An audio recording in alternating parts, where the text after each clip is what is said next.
أعوذ بالله من الشيطان الرجيم بسم الله الرحمن الرحيم إن الذين يكتمون ما أنزل الله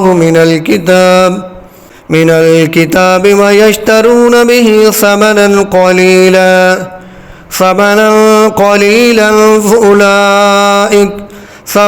قليلا أولئك ما يأكلون في بطونهم إلا النار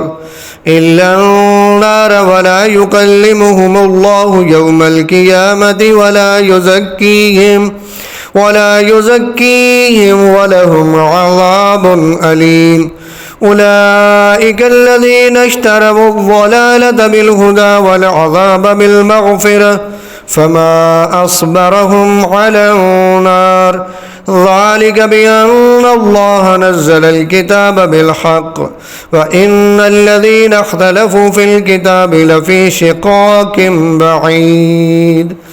خداوند متعال ارشاد فرما رہے ہیں ان الذين يكتمون ما أنزل الله من الكتاب ويشترون به ثمنا قليلا أولئك ما يأكلون في بطونهم إلا النار ولا يكلمهم الله يوم القيامة ولا يزكيهم ولهم عذاب عليم۔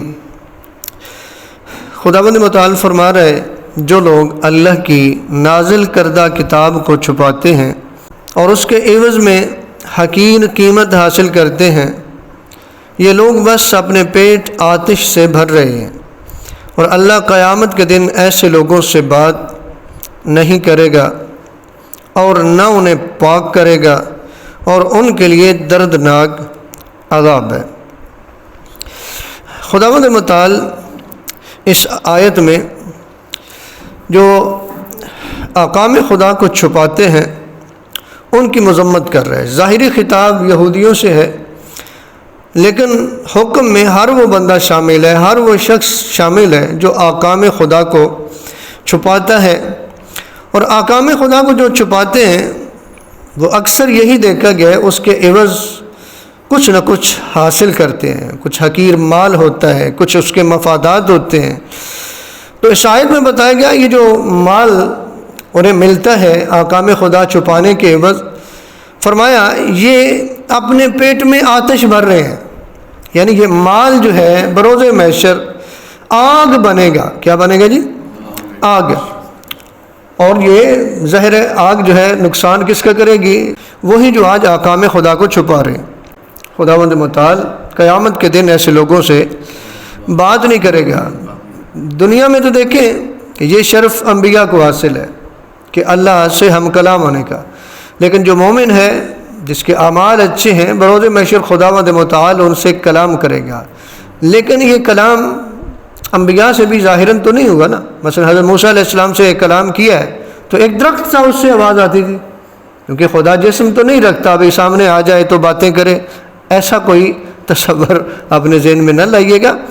خدا کلام کرے گا کس سے؟ مومن سے، لیکن جو احکام خدا کو چھپاتے ہیں ان سے خداوند متعال کلام نہیں کرے گا اور نہ انہیں پاک کرے گا، اور ان کے لیے دردناک عذاب ہے۔ ویسے اگر آپ دیکھیں کہ جن جگہ پڑھ بھی چکی ہیں کہ خداوند متعال گناہ گاروں کو بھی معاف کرتا ہے، یعنی جنہوں نے گناہ کیا ہے خداوند متعال انہیں معاف کرتا ہے، لیکن جو احکام خدا کو چھپاتے ہیں خداوند متعال ان کو معاف نہیں کرے گا۔ اس کا مطلب یہ ہوا کہ کچھ ایسے لوگ ہیں کہ جن کے گناہ ایسے ہیں، ان گناہوں کی وجہ سے خداوند متعال انہیں معاف نہیں کرے گا۔ ظاہر ہے احکام خدا چھپانے کی وجہ سے نقصان جو ہوتا ہے معاشرے کا وہ بہت بڑا نقصان ہے۔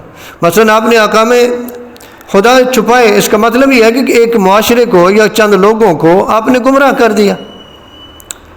اگر وہ گمراہ ہو گئے، آپ کو سمجھ آ گئی میں نے غلط کیا، آپ توبہ کر لیتے ہیں، وہ گمراہ ہی رہتے ہیں، تو ان کا کیا بنے گا؟ وہ گناہ آپ کے سر پہ ہے، جب تک وہ سیدھے راستے پہ نہ آئیں آپ کی معافی نہیں ہوتی ہے، ان کے لیے دردناک عذاب ہے۔ خداوند متعال فرما رہے اولئک الذین اشتروا الضلالۃ بالہدی والعذاب بالمغفرۃ فما اصبرهم علی النار۔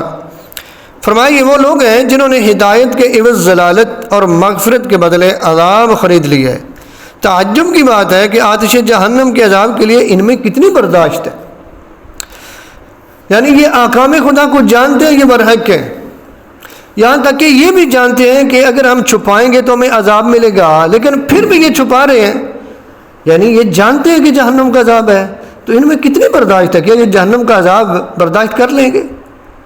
مولانا تقیان ایک حدیث میں فرماتے ہیں، جس کا ایک جملہ ہے اس سے ریلیٹڈ، کہ مولانا فرماتے ہیں کہ خدا کی نافرمانی اتنا کر جتنا تو آگ پر صبر کر سکے. اب ظاہر ہے جہنم کی آگ پہ کون صبر کر سکتا ہے؟ اتنا آسان تو نہیں ہے نا، یہ آگ تو اس کے مقابلے میں کچھ بھی نہیں ہے.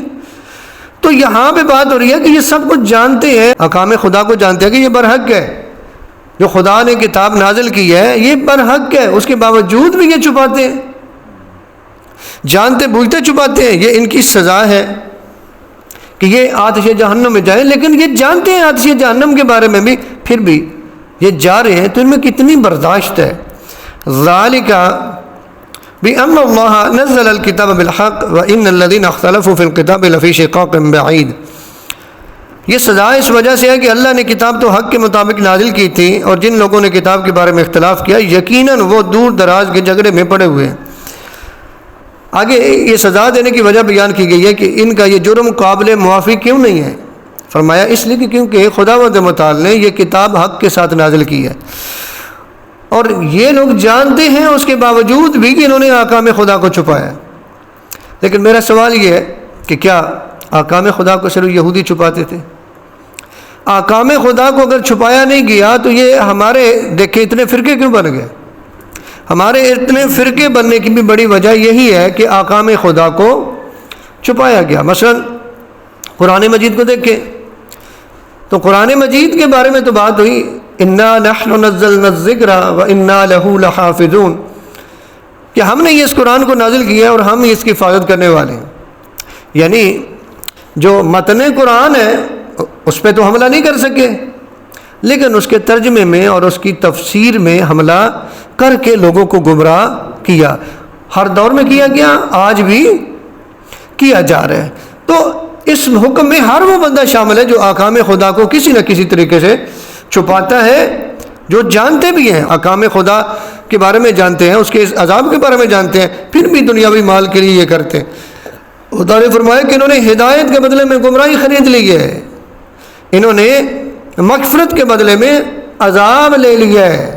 خدا فرما رہے ہیں ان میں کتنی برداشت ہے، اور سزا یہ اس وجہ سے ہے ناقابل معافی جرم ہے ان کا، کیونکہ انہوں نے احکام خدا کو جانتے ہوئے چھپایا، یعنی لوگوں کو گمراہ کر دیا. اس لیے بہت بڑا گناہ ہے احکام خدا کو چھپانا، جو ہر دور میں ہوا ہے.